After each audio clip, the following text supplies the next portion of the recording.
महानगरपालिकेने पुण्याचं सांस्कृतिक जे काही धोरण आखायचं आहे त्याच्याबद्दलचे एक समिती तयार केली आहे. त्याच्यात 40-50 लोक. चांगली गोष्ट आहे. एखाद्या शहराच्या सांस्कृतिक सुधारासाठी जेव्हा आपण एखादी असं काही काम करतो तेव्हा त्या शहराला त्याचा फायदा असतो. पण आपण कोणाला घेतो आहोत? मुद्दामून घेतात राहुल सोलापूरकरला.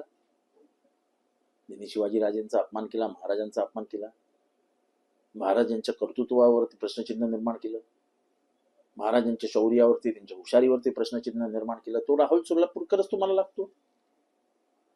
ह्याच्यात आम्ही काय बोध घ्यायचा की महाराजांचा अपमान कोणीही करावा त्याला राजश्री मिळेल, याचा असाच अर्थ निघतो ना. कारण का शेवटी पुण्यामध्ये सत्ता कोणाची आहे? भले महानगरपालिका आता अस्तित्वात नाहीये, पण सत्ता कोणाची आहे? म्हणजे सत्तेच्या छत्रीखाली बांडगुळ उगवणार का? वाईट आहे हे. लोकांच्या भावना मुद्दामून डिवचवायचा, चिमटे काढण्याचा प्रयत्न आहे.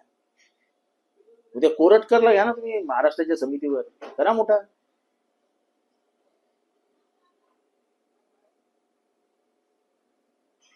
कोण नामदेव ढसाळ विचारणारा जो ऑफिसर आहे त्याला काहीतरी महाराष्ट्राचं पारितोषिक द्या मोठं. म्हणजे जिथे जिथे बहुजन मानत असलेल्या महापुरुषांवरती चिखल उडवला जात असेल तिथे तिथे त्या माणसांना तुम्ही मोठे करा. चांगलं धोरण आहे तुमचं. जाणून केलं जातं असा प्रकार. सरळ आहे. काय गरज नव्हती ना. राहुल सोलापूरकर वरती एवढी कॉन्ट्रोवर्सी चालू असताना मुद्दामून त्याला समितीत घ्यायचं. त्याचं कार्य कर्तृत्व काय? काय पुस्तकं लिहिली आहेत? काय मोठ्या व्याख्याता आहे का? त्याच्या मागचे त्यांनी खूप इतिहासाचं संशोधन केलंय? काय काय आहे काय? आणि असा कुठला मोठा थोर कलाकार आहे की त्याला पार कुठलं तरी महाराष्ट्राचं जागतिक दर्जाचं कुठलं पारितोषिक मिळालंय त्याच्या अभिनयासाठी? कांड जो महाराष्ट्रात चालू आहे त्याच्यामध्ये एक अधिकची माहिती महाराष्ट्राला देऊ इच्छितो की ह्याचे जे फिटमेंट आहेत, म्हणजे ते प्लेट मॅन्युफॅक्चर केल्यानंतर गाडीला लावण्यासाठी जी फिटमेंट मशिनरी आहे आणि फिटमेंट युनिट आहे ते कोणी घेतलं याची चौकशी सरकारने करावी. ते कोणाकोणाला मिळाले याची चौकशी सरकारने करावी. 20 लाख रुपये कॅश घेऊन हे फिटमेंट एजन्सीज देण्यात आलेले आहेत. हे 20 लाख रुपये कॅश कोणी कोणाला दिले याची माहिती सरकारने जरूर द्यावी. विधानसभेत आम्ही देणारच आहोत. पण म्हणजे काय उघडपणाने भ्रष्टाचार चालू आहे आणि त्याला पण राजश्रय मिळतोय हे दुर्दैव आहे. आणि मी आजही सांगतो की याच्यात मंत्र्यांचा खेळ कमी आणि अधिकाऱ्यांचा खेळ जास्त आहे. वाल्मिक कराड सीआयडीने अहवाल दिलेला की वाल्मिक कराड हाच सूत्रधार आहे. आम्ही पहिल्या दिवसापासून सांगत होतो सूत्रधार आहे. आम्ही खोटं बोलतच नाही.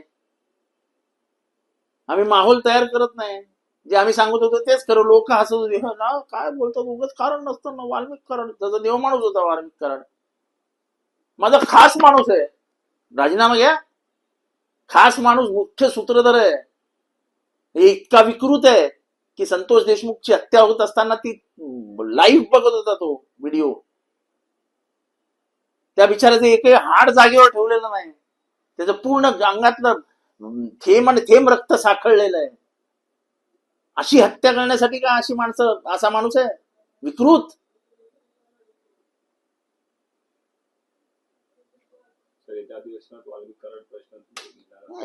सगळे प्रश्न आम्हीच लावून धरणार.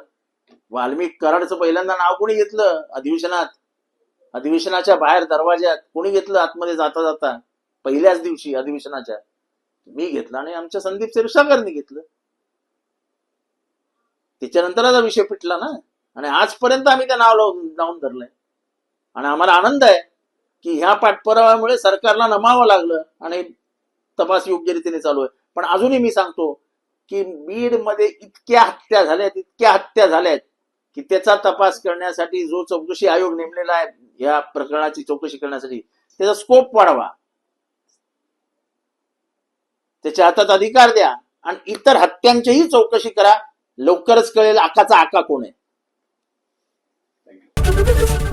एबीपी माझा, उघडा डोळे बघा नीट.